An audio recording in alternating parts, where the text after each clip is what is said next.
Good evening. ये maths का set number 4 है। जैसा कि एक सीरीज चल रही है जिसमें एग्ज़ाम आस्क्ड क्वेश्चंस जो है डिस्कस किया जा रहा है, तो सेट नंबर 4 का क्वेश्चन है, निम्नलिखित में से कौन सा एक द्विघात बहुपद का आलेख नहीं है। अब यहाँ पर देखिए, जो द्विघात बहुपद का आलेख होता है या तो ऊपर की ओर वो खुले जो परवलय होता है ऊपर की ओर खुला होता है, या तो नीचे की ओर खुला होता है, या जो रेखा को किन्हीं दो पॉइंट पर वो कट करता है, ये कंडीशन है। और यहाँ पर रेखा को 1 2 3 3 पॉइंट पर कट किया जा रहा है, इसलिए ये डी ऑप्शन आपका सही होगा, क्योंकि ये जो है त्रिघात बहुपद का आलेख है, द्विघात बहुपद का आलेख नहीं है। ओके, देखिए आप यहाँ कॉन्सेप्ट भी देख सकते हैं। यदि किसी बहुपद y इज इक्वल टू, और खासकर द्विघात बहुपद y is equal to a x square plus b x plus c, जहाँ a का वैल्यू 0 नहीं होना चाहिए, कि ग्राफ का आकार की बात किया जाए तो ये या तो ऊपर की ओर खुला हुआ होता है, कुछ ऐसा होता है, या नीचे की ओर खुला हुआ होगा, जो कि a के मान पर निर्भर करेगा। क्लियर है? अगर a का मान 0 से ज़्यादा हो सकता है ना, या a का मान 0 से कम हो सकता है। तो ये जो वक्र बनता है ऊपर की ओर खुला हुआ नीचे की ओर खुला हुआ, इसी को कहते हैं परवलय कहते हैं, इसी को कहते हैं पैराबोला कहते हैं, PARABOLA। ओके, क्लियर है? और ये होता है रेखा को किन्हीं दो पॉइंट पर वो कट करेगा, जैसे ये देखिए 1 2, इस तरीके से आपका ये क्वेश्चन था। अब यहाँ पर नेक्स्ट क्वेश्चन है, किसी बहुपद f(x) के लिए y is equal to f(x) का ग्राफ दिया गया है, तो बताइए ग्राफ में f(x) के शून्यकों की संख्या कितनी होगी।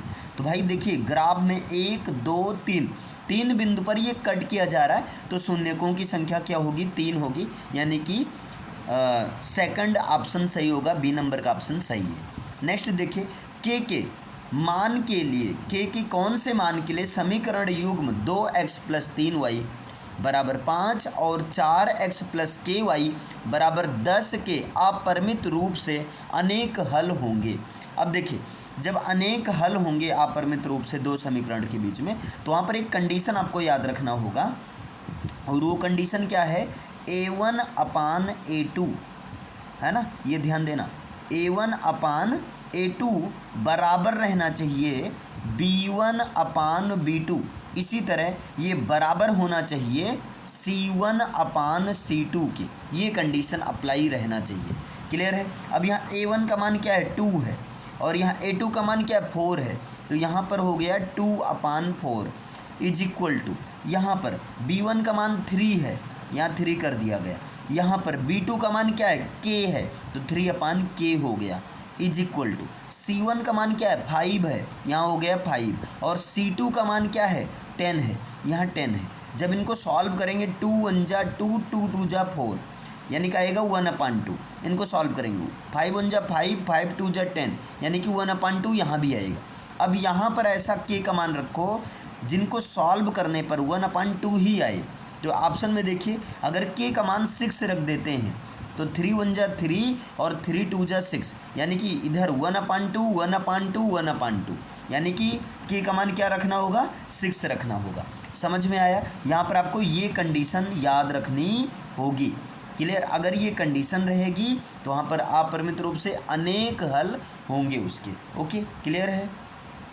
अब इस क्वेश्चन का जो कॉन्सेप्ट है यहाँ पर आप देख सकते हैं, दो चर वाले रैखिक समीकरण का आलेख एक सरल रेखा होता है। जैसे देखिए, a1x + b1y + c1 = 0, ये पहला समीकरण। दूसरा, a2x + b2y + c2 = 0, ये दूसरा समीकरण को यदि आलेख पर निरूपित किया जाए तो L और M अगर रेखाएं हों, तो उस सिचुएशन में अगर a1/a2 बराबर नहीं है b1/b2 और ये भी बराबर नहीं है c1/c2, तो उस सिचुएशन में वो दोनों रेखाएं एक दूसरे को प्रतिच्छेद करेंगी और उसका एक हल होगा।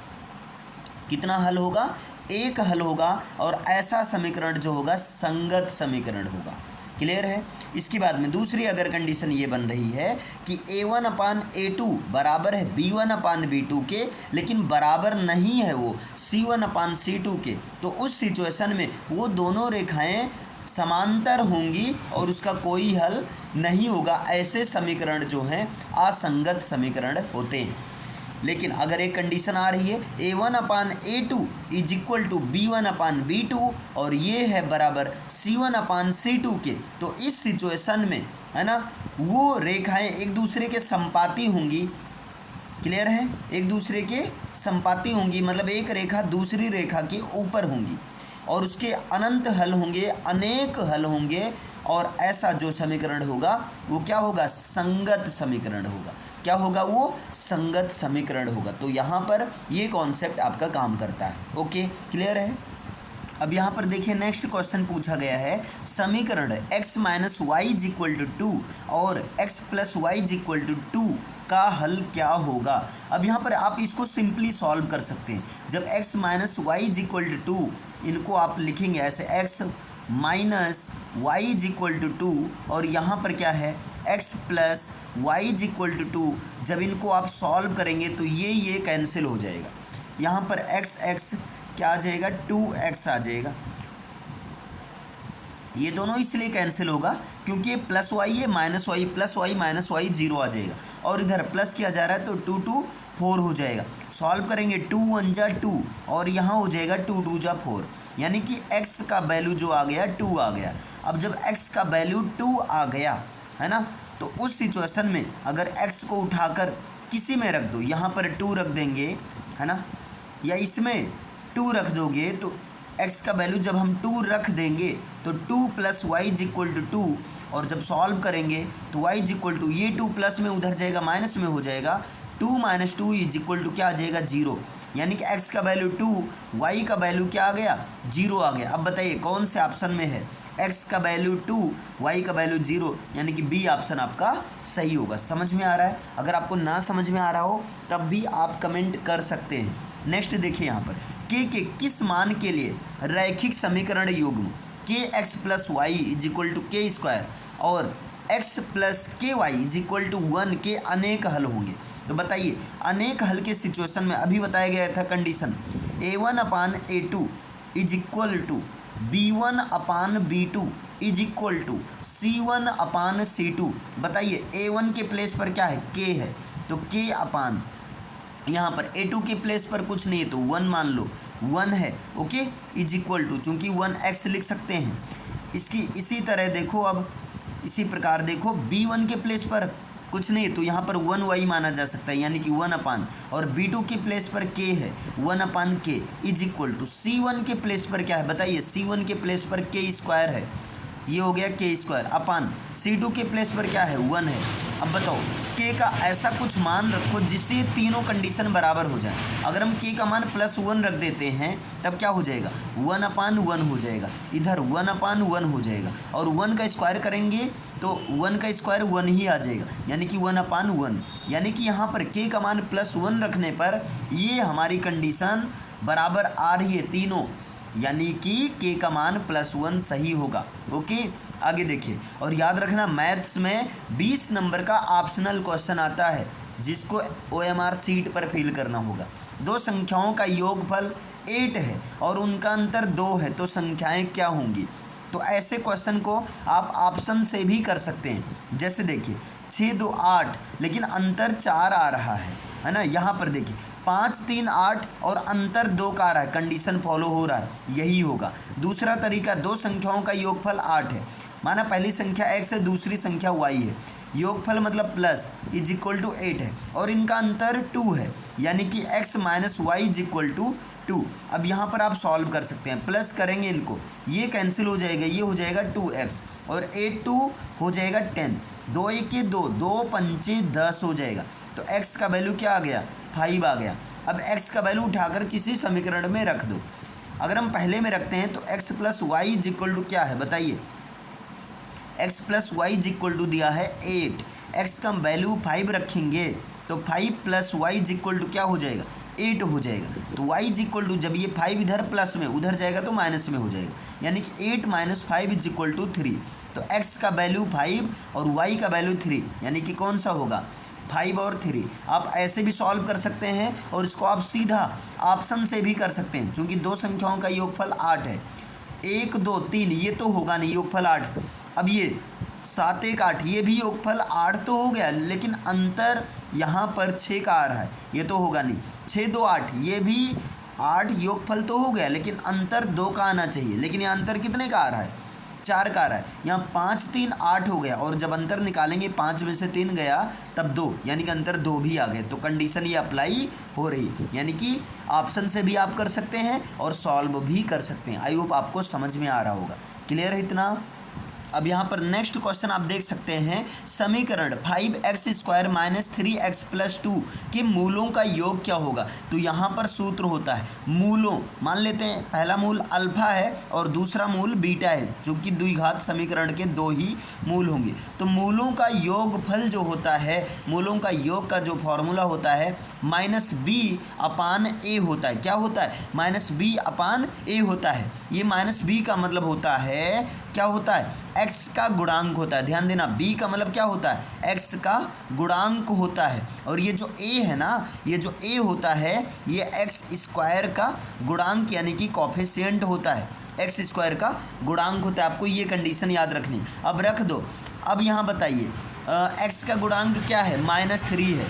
तो रखते हैं alpha plus beta is equal to, बताइए -3b की जगह, और माइनस ऑलरेडी फॉर्मूले में है, तो हम क्या करेंगे, एक ये माइनस फार्मूला है और ये b के प्लेस पर -3 है। देखिए b जो है +3 के साथ नहीं है, -3 के साथ है। और अपान x² का गुणांक क्या है? 5 है, अपान 5 माइनस माइनस क्या हो गया? प्लस हो गया, यानी कि क्या है? 3/5। कौन से ऑप्शन में मैच कर रहा है? फर्स्ट ऑप्शन में। क्लियर है? तो पहला आपका सही हो जाएगा। ये तो आपका इस सूत्र के बेस्ड पर है। इसका एक तरीका और है, जैसे यहाँ पर आप मूल ज्ञात कर लीजिए। क्वेश्चन क्या है?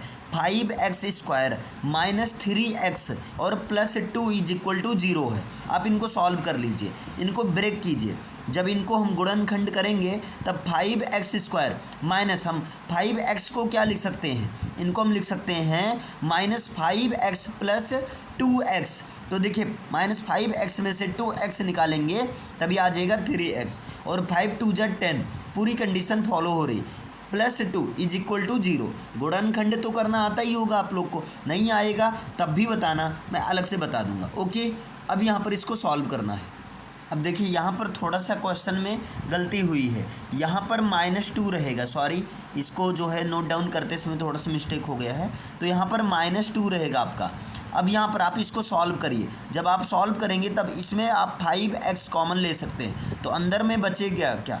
-x, और यहाँ सॉरी x माइनस, और यहाँ 5x जब कॉमन निकल गया है तब -1 बचेगा, और यहाँ प्लस आप यहाँ पर कॉमन ले सकते हैं 2, तो बचेगा क्या? x - 1 = 0। दोनों में कॉमन कौन है? तो आप कह रहे हैं दोनों में कॉमन है x - 1। क्लियर है? यहाँ पर बचा 5x और यहाँ पर बचा +2 = 0। यहाँ पर x का वैल्यू निकालेंगे, एक मूल यानी कि अल्फा आ गया 1, और दूसरा अगर यहाँ पर x का वैल्यू निकालेंगे तो x ये 2 जब उधर जाएगा -2 हो जाएगा, तो -2, और ये 5 जब उधर जाएगा तो अपान में ये हो गया, बीटा हो गया।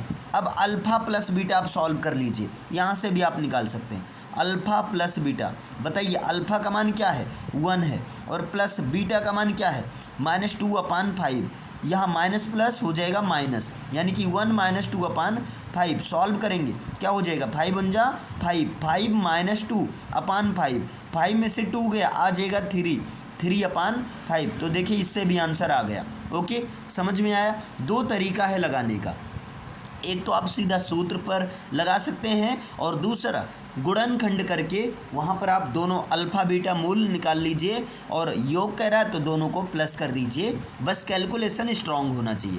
क्लियर है? अब यहाँ नेक्स्ट क्वेश्चन आप देख सकते हैं, द्विघात समीकरण 3x² - 6x + 4 = 0 का विवित्तर क्या होगा? अब देखिए जो विवित्तर होता है उसका सूत्र होता है D होता है b² - 4ac। तो बताइए यहाँ विवित्तर D b के प्लेस पर कौन है? -6 है, तो -6 का स्क्वायर -4। अब बताइए a के प्लेस पर कौन है? 3 है, a तो 4 × 3, सी के प्लेस पर क्या है 4 है, मल्टीप्लाई 4, सॉल्व करेंगे, यहाँ 6 6 जा 36 और यहाँ माइनस 4 × 12 = 48 हो जाएगा। अब बताए 48 में से 36 माइनस करेंगे तब आएगा 12, ज़्यादा 48 है इसलिए -12। तो विवित्तर डी = क्या आया -12, यानी कि कौन सा ऑप्शन सही होगा, 3 ऑप्शन सही होगा, तीसरा नंबर। अब नेक्स्ट देखिए, यदि द्विघात समीकरण 3x² - 6x + k = 0 के मूल समान हो, ये करें इनके मूल समान हो मतलब अल्फा बराबर हो बीटा या बीटा बराबर हो अल्फा, क्लियर है, तब उस सिचुएशन में k का मान ज्ञात कीजिए। अब बताइए यहाँ पर समीकरण क्या है, 3x² - 6x और +k = 0 है। अगर यहाँ पर हम अल्फ़ा प्लस बीटा यानी कि मूलों का योग निकालते हैं तब मूलों का योग होता है -b/a होता है, क्लियर है। चलिए निकालते हैं, अल्फ़ा प्लस बीटा = b के प्लेस पर क्या है -6 है तो -6/a के प्लेस पर क्या है 3 है, और यहाँ अल्फ़ा = बीटा है या बीटा = अल्फ़ा है, जो मन करे आप वो रख सकते हैं, ओके, कोई दिक्कत नहीं। हम अल्फ़ा के प्लेस पर बीटा रख देते हैं या बीटा के प्लेस पर अल्फ़ा रख दो, कोई दिक्कत नहीं है। तो यहाँ बीटा प्लस बीटा = ये हो जाएगा माइनस माइनस प्लस यानी कि 6/3, 3 1 जा 3, 3 2 जा 6, तो 2 बीटा = क्या हो जाएगा 2, 2 1 जा 2, 2 1 जा 2 यानी कि बीटा = क्या आ गया 1, बीटा का मान आ गया 1। अब एक तो ये हो गया, दूसरा बताइए हमें k का मान निकालना है, तो बताइए मूलों का गुणनफल अल्फ़ा × बीटा, जो मूलों का गुणनफल होता है वो होता है c/a, c का मतलब अचर पद।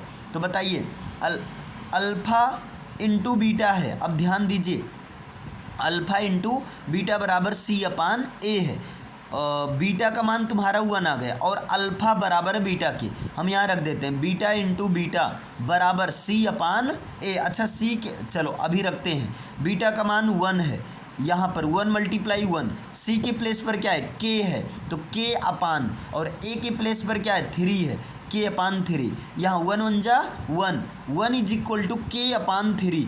जब क्रॉस मल्टीप्लाई करेंगे तो 3 1 k 3 यानी कि k बराबर क्या आ गया 3 आ गया, k का मान क्या आ गया 3 आ गया। कौन सा ऑप्शन सही होगा, ये वाला फर्स्ट ऑप्शन सही होगा। अगर आपको चेक करना है आप रख दो 3x² - 6x और यहाँ पर +3 बराबर 0 कर देते हैं। अब इनको आप सॉल्व करो, क्लियर है, इनको आप सॉल्व करो। कैसे सॉल्व करोगे, 3x² इनको हम लिख सकते हैं -3x - 3x, तो देखो 3 3 6 हो जाएगा और 3 3 9 भी हो जाएगा, सारी कंडीशन फॉलो है। गुणनखंड तो करना आता ही होगा आप लोग को, = 0 हो गया। अब यहाँ 3x कॉमन ले लेंगे, बचा क्या x - 1 बचा, यहाँ पर -3 कॉमन ले लेंगे तब x और यहाँ माइनस प्लस माइनस -1 = 0, क्लियर है ना। अब यहाँ पर दोनों में कॉमन कौन है x - 1 है, यहाँ पर क्या बचा 3x - 3 बराबर 0, अलग अलग सॉल्व करते हैं तो x - 1 = 0, यहाँ पर x = 1, ये तुम्हारा अल्फ़ा आ गया। दूसरा 3x - 3 = 0, अगर यहाँ पर हम 3x = 3 को उधर ले जाते हैं तो +3, 3 1 जा 3, 3 1 जा 3 यानी कि x = आ गया 3, x बराबर क्या आ गया 1, क्लियर है, यानी कि बीटा। तो यही तो कह रहा है दोनों के मूल समान है, हाँ देखिए मूल समान है, x का मान 1 यानी कि अल्फ़ा सेम, और यही बीटा का भी मान आया 1, क्लियर है, समझ में आया। तो इस तरीके से k का मान क्या आया 3 आया। आप चेक भी कर सकते हैं क्वेश्चंस को, बस आपको कॉन्सेप्ट याद होना चाहिए कि जैसे मूलों का जो गुणनफल होता है c/a होता है, लेकिन जो मूलों का योगफल होता है वो -b/a होता है, क्लियर है, ओके। तो ये आपका जो है सेट नंबर 4 है। देखिए हर सेट का ये टारगेट है कि 5 क्वेश्चन से ज़्यादा रहें, कम ना रहें, क्लियर है। तो इसमें तो काफ़ी सारे क्वेश्चंस हो गए, आई होप समझ में आ रहा होगा। जैसा होगा आप लोग को फीडबैक बताते रहना, और मान लीजिए कोई क्वेश्चन नहीं समझ में आया तो कमेंट करना, उसको डिटेल से बताया जाएगा। ओके, थैंक यू, आज के लिए इतना ही, मिलते हैं नेक्स्ट सेट नंबर 5 में। और याद रखिए ये सारा क्वेश्चंस एग्जाम वाले क्वेश्चंस हैं, ये सारे क्वेश्चंस आए हुए हैं। 20 क्वेश्चन मैथ्स में मल्टीपल चॉइस बेस्ड आता है, OMR सीट पर आपको फिल करना रहता है उसे। ओके, आज के लिए इतना ही, मिलते हैं नेक्स्ट क्लास में, तब तक के लिए थैंक यू।